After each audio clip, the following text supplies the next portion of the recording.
Hello la famille, hello, bienvenue dans cette nouvelle vidéo de Road to Abroad.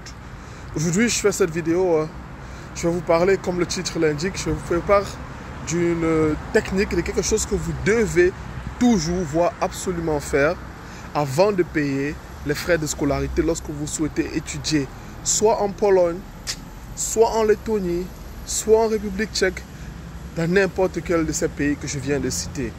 C'est quelque chose qui vous permettra dans tous les cas, d'avoir la garantie que votre scolarité, quelle qu'en soit l'issue, ne se perdra pas. Si ça vous intéresse, on se retrouve après le jingle.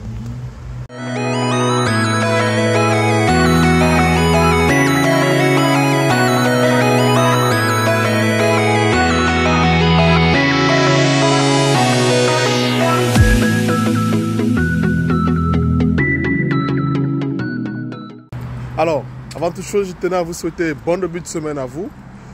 J'espère que vous, mes abonnés, vous qui êtes dans les processus de demande de visa ou d'admission, je vous souhaite bonne chance à tout un chacun. Pour ceux qui ont déjà eu leur visa, voilà, félicitations et je vous souhaite très bon voyage pour l'Europe, spécialement le Schengen. Alors, je fais cette vidéo, ça sera plus concentré sur la Pologne, mais ce que je vais dire s'applique aussi sur des autres pays tels que la Lettonie, la Lituanie et même la République tchèque. Mais on va dire que ça s'applique plus à la Pologne. Pourquoi j'insiste plus sur la Pologne? Pourquoi? Parce que la Pologne est le pays qui rencontre beaucoup cette problématique. Alors je vais être très rapide. Lorsque vous candidatez dans un pays, en Pologne, voilà, vous avez peut-être eu l'admission conditionnelle, voire définitive de l'université en Pologne. Ils vont vous envoyer une facture pour payer vos frais de scolarité. Avant de payer ces frais de scolarité, si vous faites votre procédure seul, écrivez à l'université et demandez-leur ceci, que dans le cas où je n'arrive pas à trouver un rendez-vous à l'ambassade, que la scolarité a peut-être une semaine, voire 2 semaines avant le début de la rentrée, est-ce que je peux demander un remboursement? C'est très important. J'insiste sur la Pologne parce que la Pologne, il y a une grosse problématique au niveau des rendez-vous et vous le savez. Donc, je dis bien, avant de payer les frais de scolarité, si vous faites votre procédure seul, demandez à l'université. Demandez à l'université, est-ce que si je n'arrive pas à trouver un rendez-vous à l'ambassade, je serai remboursé? Si vous passez par un agent, si c'est quelqu'un qui fait votre procédure, posez-lui la question. Prenez toutes vos dispositions, toutes vos garanties, que votre agent, dans tous les cas, ne sera pas dispersé, visa ou pas accordé. Je prends cet exemple parce que je connais des écoles en Pologne que la seule condition pour qu'ils vous remboursent votre argent, c'est que vous les envoyez une preuve de refus de visa. Absence de cela, quoi que vous dites, vous n'aurez guère de remboursement. Voilà. Et je connais quelqu'un qui est tombé dans ça. Et c'est pareil en République tchèque, c'est pareil en Lettonie, c'est pareil en Lituanie. Avant de payer les frais de scolarité, si vous souhaitez directement à l'université, posez cette question. Si vous passez par un agent, posez-lui la question. C'est très important. Parce qu'il y a des problèmes de rendez-vous. En Pologne, il y a des problèmes de rendez-vous. Parfois en République tchèque, ça dépend de quel pays vous êtes.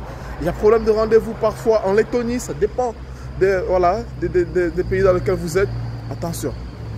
Deuxième chose, et encore la plus importante, tant que vous n'avez pas eu de rendez-vous, ou même si vous avez eu un rendez-vous et que vous avez déposé votre demande de visa, vous n'avez pas encore eu l'acceptation de visa, l'école vous propose, vous pouvez faire les cours en ligne, dites non. J'attends d'avoir mon visa et de venir faire mes cours sur place. Je dis bien, tant que vous n'avez pas eu un rendez-vous de visa et que peut-être l'école va commencer ou a commencé, tant que par exemple vous avez déposé votre candidature mais vous n'avez pas encore eu de réponse de l'ambassade et que l'école vous propose, est-ce que vous pouvez faire, on peut commencer les cours en ligne, êtes-vous pour? Dites non. Je dis pourquoi? Parce que dès l'instant où vous acceptez de faire cours en ligne, c'est déjà un semestre qui est parti. Même si vous avez fait seulement 2 cours en ligne, c'est un semestre, on se voit la moitié de votre scolarité qui est partie. Si vous avez eu le visa, bon, ok, c'est bon. Mais si vous avez eu un refus, en cas de remboursement, soit ils ne vous rembourseront rien, ils vous diront, vous avez déjà commencé à faire les cours, soit ils vous rembourseront juste la moitié, un semestre. Voilà les deux messages que je tenais à vous partager ce matin. Ne tombez plus dans ça et rassurez-vous avant de faire quelconque paiement ou avant de commencer quelconque cours en ligne. Ne tombez plus dans ce genre de choses. Je tire bien la sonnette d'alarme, surtout sur la Pologne, parce qu'il y a des graves, que ce soit au Sénégal, au Nigeria, en Angola, il y a des graves pénuries de rendez-vous. Donc rassurez-vous bien avant de payer la scolarité qu'en cas de manque de rendez-vous, l'université vous remboursera. Rassurez-vous aussi que tant que vous n'avez pas eu, on va dire, une réponse de l'ambassade, pour ceux qui ont eu la chance de déposer, ne prenez pas cours en ligne. Voilà. J'espère que vous avez capté le message, les amis. Je vous souhaite un très bon début de semaine. Portez-vous bien et on se dit à la prochaine dans un nouvel épisode de Road to Abroad. Bye bye.